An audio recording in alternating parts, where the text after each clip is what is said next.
առաջարկ քաղաքացիական պայմանագիր խմբակցության անպատգամավորներին, որոնց ելույթների մեծ մասը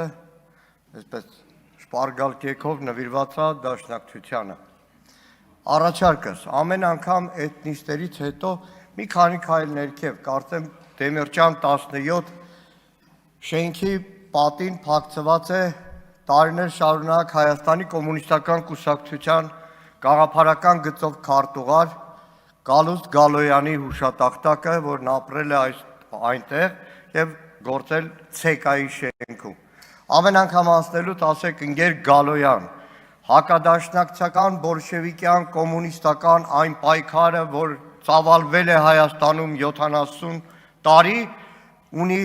փայլուն ժառանգորդներ եւ մենք շարունակում ենք պայքարել դաշնակցության դեմ։ Սիրելի հայրենակիցներ, իրականում այսօրվա ելույթը անձնապես ինձ համար շատ դժվար է։ Այս ամբիոնից ես ուզում եմ հանդես գալ փաստաբանի դերով։ Փաստաբան մի ամբողջ սերնդի եւ մասնակից մի ամբողջ սերնդի, անդամ մի սերնդի, որ 88 թվականին ազնիվ մղումներով, հավատքով, համոզմունքով, նաեւ նախկին տարիներին թույլատրված, չթույլատրված գրականությամբ, թերթերով, լսելով ծնողներից, տարբեր պատմություն, լսելով տատիներից, պապիներից տարբեր պատմություններ ոտքի ելավ մեր ժողովրդի իրավունքների պաշտպանության համար։ Ես հանդես եմ գալիս որպես ներկայացուցիչ մի սերնդի, որ 1988 թվականին Ազատության հրապարակում 18, 19, 20 մեզնից շատ ավելի տարիքով մարդիկ հակառակ բոլոր դժվարություններին կանգնեցին միասնական, բռունցքները պարզած, բացականչեցին միացում, որը հետո փուլ առ փուլ զարգանալով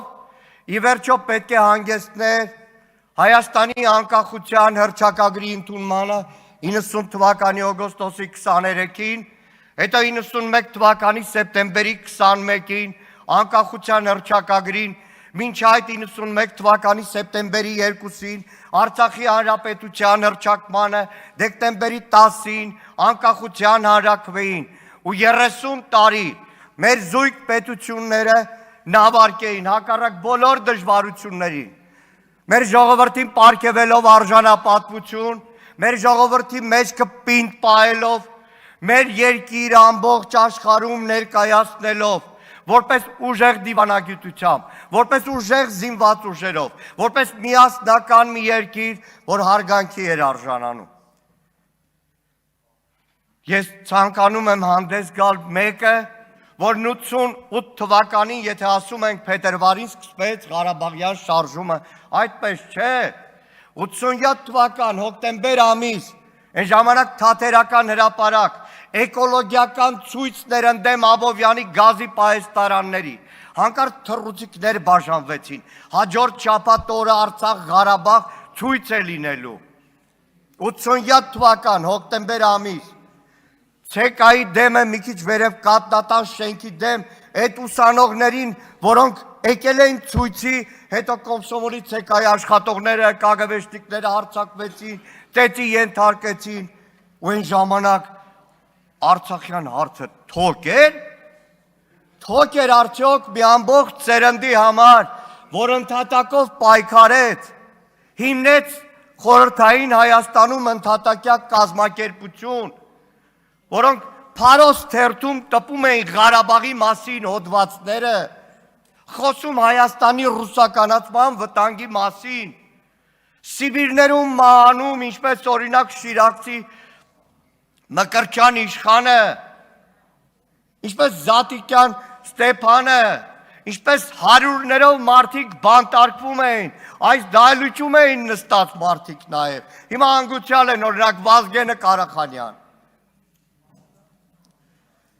Այդ սերունդը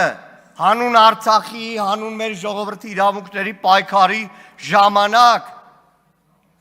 թոքներ խորհրդային մեր ժողովրդի վզից հանում եւ երբեք չէր մտածում, որ մի օր գալու է մի իշխանություն, որն իր ապիկար գործունեությամբ ոչ միայն կորցնելու է այն ամենը, ինչ իմ սերունդը, ինձնից ավելի տարեկիցները եւ ավելի երիտասարդները, մեր դուշման վարդանները, պետոնները, ասկոլկաները, մյուսները, մեր վզից հանեցին այդ թոկը, իրական անկախության այդ ամբողջ զգացումը պարգևեցին, գալու է մի ապիկար, որ այդ ամեն ինչից ձեռքելու է մեր ժողովրդին եւ իր ամբողջ արած արդարացնելու համար տասնյակ սերունդների պայքարը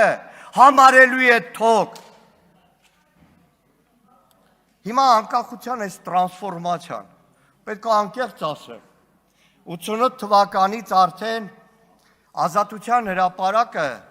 քիչ սկսվում էր բաժանվել։ Աջ թևի վրա անկախականների խմբակ եմ ասում, որտեղ 88 թվականին դեռ անկախության կողմնակիցների այդ շարքերը շատ ավելի զորավոր չէին։ Երեք Ռուբեն Ռուբինան այստեղ ասում է Անդրանիկ Քոչարյանը անկախության համար պայքարել է։ Պարոն Քոչարյան, լինենք անկեղծ։ 88 թվական սեպտեմբեր ամիս մերգելյանցիները միացման համար էին պայքարում, թե անկախության, լինենք անկեղծ, հետո տրանսֆորմացիայի 89-90 թվականին էր, որ անկախության գաղափարը շատ ավելի զորացավ, որտեղ այդ օրերի ազգային պայքարի առաջին շարքերում եւ մեծ մասը գիտակցում էր, որ չի կարելի օդի մեջ, այսպես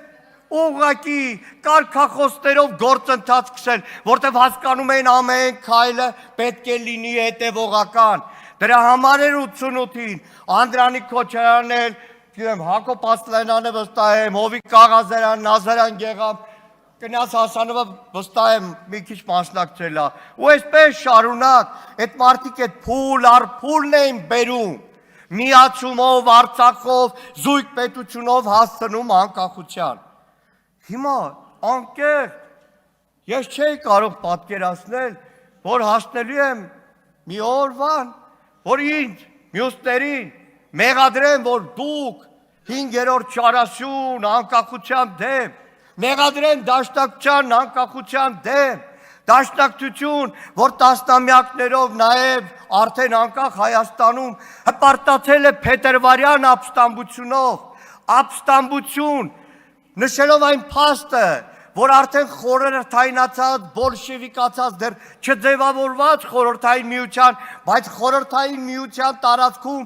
առաջին ազատագրական ապստամբությունը, որ բարձրացրել է եղել է հայությունը, Գառնիից ազատագրելով Երևանը բոլշևիկներից։